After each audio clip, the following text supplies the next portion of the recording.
Querido filho, Frei Marcelo, querido povo de Deus, queridos irmãos e irmãs, é noite de festa. Existem vários motivos, mas eu quero procurar ser objetivo, porque falar de vocação é falar de vida. Então, num primeiro momento, imagine eu e você como esse Zaqueu, um homem comum do dia a dia que trabalhava, vamos dizer hoje seria alguém com cargo de chefia dentro da Receita Federal, e como o texto descreve, era uma pessoa baixinha. Por exemplo, eu. Quando eu era adolescente, que eu era guardinha, principalmente à tarde para voltar para casa, o ônibus lotado e eu baixinho não alcançava para pegar no ferro no ônibus. Então, eu ia do serviço no centro da cidade para o Ipiranga, onde eu morava, em Ribeirão Preto, amparado pelos maiores que estavam por todos os lados, porque nós, baixinho, nós temos essa dificuldade muito grande. Essa é a dificuldade que Zaqueu teve para poder ver Jesus. Ele, naquela ânsia de saber quem era Jesus, porque a fama era grande, e Jericó, como toda aquela região, já ouviam falar de Jesus, ele resolveu subir numa árvore. É a busca por conhecer a verdade. Nesse momento, o Senhor passa na vida dele como o Senhor passa na nossa vida a cada minuto e faz o chamado. O chamado a descer, porque hoje Jesus queria ficar na casa dele. Desce daí, homem, desce dessa árvore. Hoje a gente poderia dizer a árvore da ilusão, a árvore da fuga. Existe uma música antiga que eu gosto muito dela porque retrata bem o que a gente sente quando a gente começa a sentir a sementinha da vocação chamando o nosso coração. E a música diz: tive medo de ouvir teu chamado, virei para outro lado e fingi que não sei. Então, assim, ele desce e recebe Jesus na casa dele. As vozes do mundo que tenta abafar o chamado de Deus na nossa vida começam a falar. E as vozes são muitas. E normalmente fala contra. Em vez de te apoiar, de te incentivar, começa a falar para te desestimular.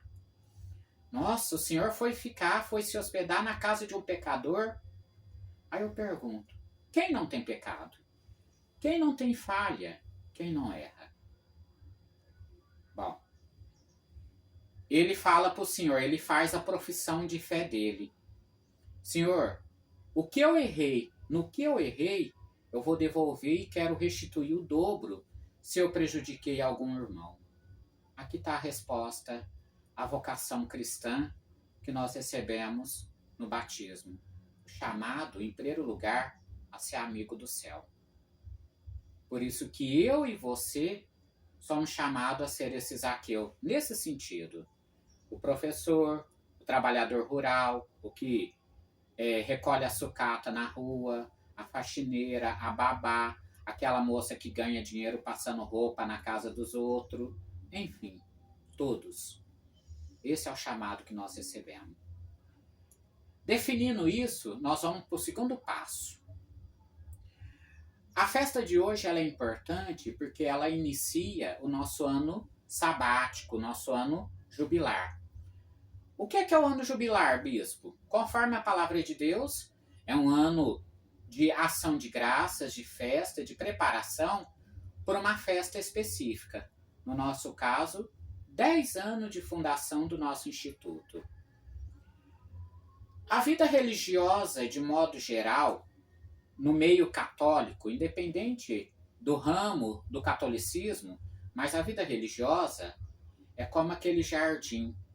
Imagina o jardim sem cuidado, sem uma pessoa que vai lá, que varre, que recolhe as folhas, que poda as árvores, que ajeita. No estado bruto, ele é bonito. Mas se tiver alguém que vai lá e cuida, ele se torna mais belo, porque está harmonioso, está limpinho, não tem lixo, não tem bichos, tá, né? A vida religiosa é isso. Cada carisma, cada ordem religiosa, cada congregação, cada instituto, vamos usar umas expressões mais atuais. Cada associação apostólica que o Senhor vai suscitando é um carisma que Deus vai dando para a igreja. É uma flor, é um fruto, é uma árvore que Deus vai plantando nesse grande jardim que é a terra.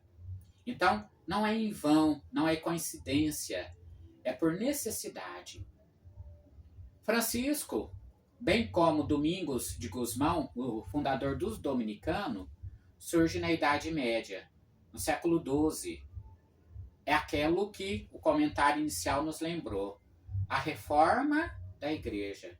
Não a reforma de pedras, embora ele entendeu no primeiro momento isso, mas a reforma daqui, ó, do coração. Rever valores e voltar para o Senhor.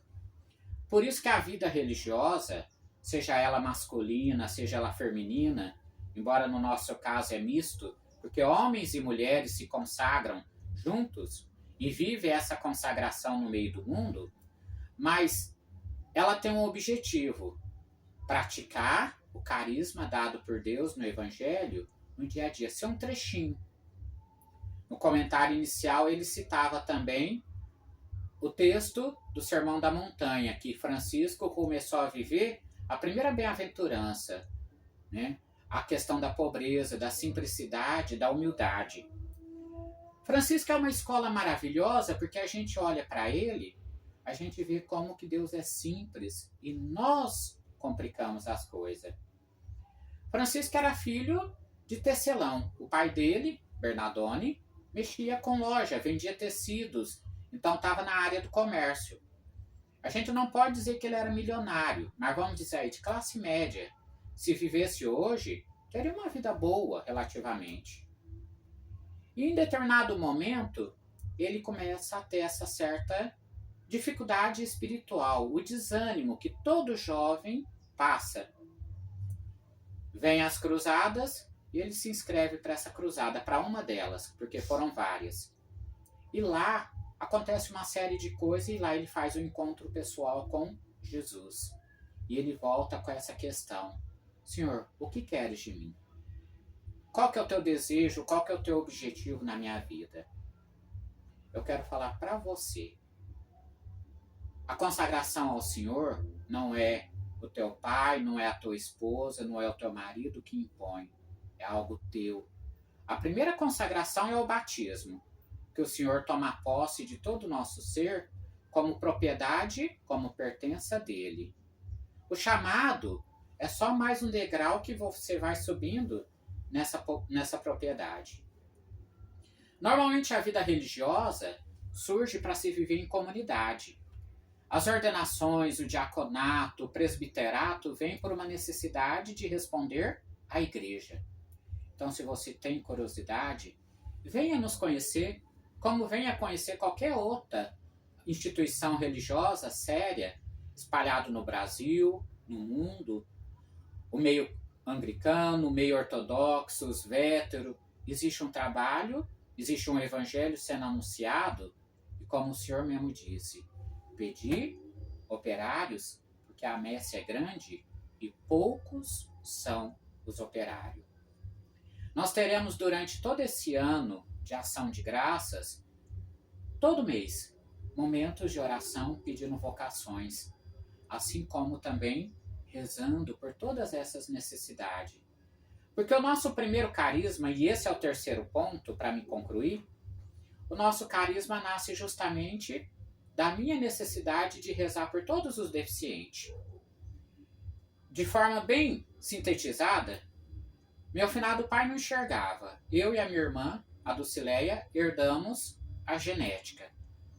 Ela perde a visão por um motivo, eu perco por outro. Em 2008, eu tive conjuntivite, o que foi o que agravou o meu caso. Numa família que o pai era cego, a tia era cega.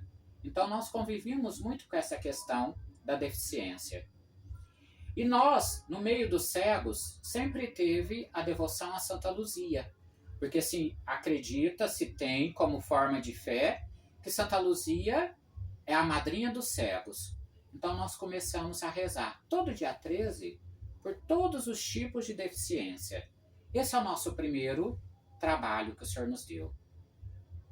Quando eu conheci, em 2014, a Igreja Anglicana, orientado por Sua Excelência Reverendíssima Dom Ricardo, nós começamos a nos organizar para instituir a Associação Ecumênica Francisco e Clara de Assis, que tinha o objetivo justamente de ser intercessor, orar pelos deficientes e família. Embora, quando eu professei votos e que foi fundada, o bispo deu posse à primeira diretoria, nós começamos a fazer alguns trabalhos. Marcação de consulta, orientações, questão de psicólogo. Aí um irmão aqui da cidade doou uma quantia muito grande de roupa, então nós dividimos aquela roupa entre os deficientes que nós conhecíamos, mas a tarefa principal sempre foi a intercessão. O ato social, esse atendimento mais social, é consequência da oração. Quando eu vou para a província brasileira de comunhão anglicana, propuseram transformar essa associação no instituto, porque os padres que entrassem para o instituto, nas suas paróquias, eles também iriam, dentro da agenda deles, dentro daquilo que é possível a cada padre, iria rezar também junto conosco pelos deficientes. E aí o salmista diz, né, que a nossa oração é a nossa força e a fraqueza de Deus, porque a oração do justo clama ao coração de Deus. Por isso que é noite de festa, e durante todo esse ano nós queremos orar, pedindo esses 2 pontos. Vocações, porque nós precisamos de irmãos e irmãs orando junto, e pedir pelos doentes. Quantas deficiências vai aparecendo ao longo da nossa caminhada, que muitas das vezes talvez falta um pouco de Deus no nosso coração para que essas questões sejam sanadas. O Zaqueu que olha para o Senhor e fala, olha, até aqui eu tive uma vida atrapalhada. Daqui para frente, aqueles que eu prejudiquei, eu vou o que eu peguei e ainda vou restituir, é a nossa vocação quando nós abraçamos. Não é porque eu me tornei frei que eu virei um santo intocável, não. Eu sou um homem com defeitos e qualidade como todo mundo tem.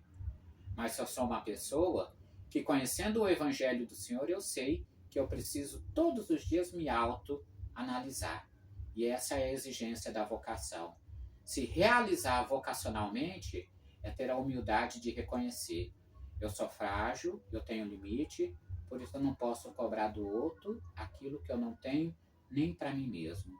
Mas eu tenho o dever moral e ético de orar. Nós pedimos vocações, nós pedimos a capacidade de todos os dias estar confiando a nossa vida nas mãos de Deus. Vocações santas para um mundo novo é o que nós suplicamos, abrindo esse ano jubilar. Amém.